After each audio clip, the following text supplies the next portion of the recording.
Complete Works of Swami Vivekananda. Volume 2. Reports in American Newspapers. These reports from American newspapers have been given exactly as they were in the original. The wrong spellings of proper names, faulty punctuation and grammar have been left uncorrected.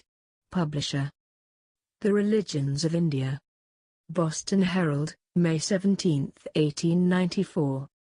The Brahmin monk, Swami Vivekananda, lectured yesterday afternoon in Association Hall on the religions of India, in aid of the Ward 16-day Nursery. There was a large attendance.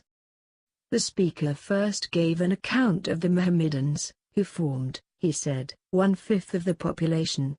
They believed in both Old and New Testaments, but Jesus Christ they regarded only as a prophet. They had no church organization, though there was reading of the Koran. The Parsees, another race, called their sacred book the Zend-Avesta, and believed in two warring deities, Armuzd the good and Ahriman the evil. They believed that finally the good would triumph over the evil. Their moral code was summed up in the words, good thought, good words, good deeds. The Hindus proper looked up to the Vedas as their religious scripture. They held each individual to the customs of caste, but gave him full liberty to think for himself in religious matters. A part of their method was to seek out some holy man or prophet, in order to take advantage of the spiritual current that flowed through him. The Hindus had three different schools of religion, the dualistic, the qualified monistic and the monistic, and these three were regarded as stages, through which each individual naturally passed in the course of his religious development.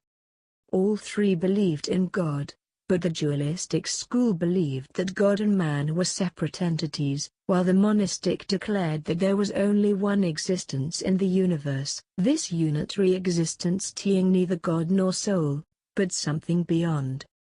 The lecturer quoted from the Vedas to show the character of the Hindu religion, and declared that, to find God, one must search one's own heart.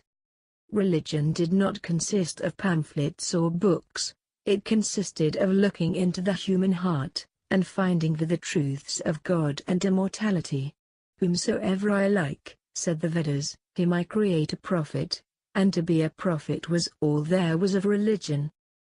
The speaker brought his lecture to a close by giving an account of the Jains, who show remarkable kindness to dumb animals, and whose moral law is summed up in the words, not to injure others is the highest good.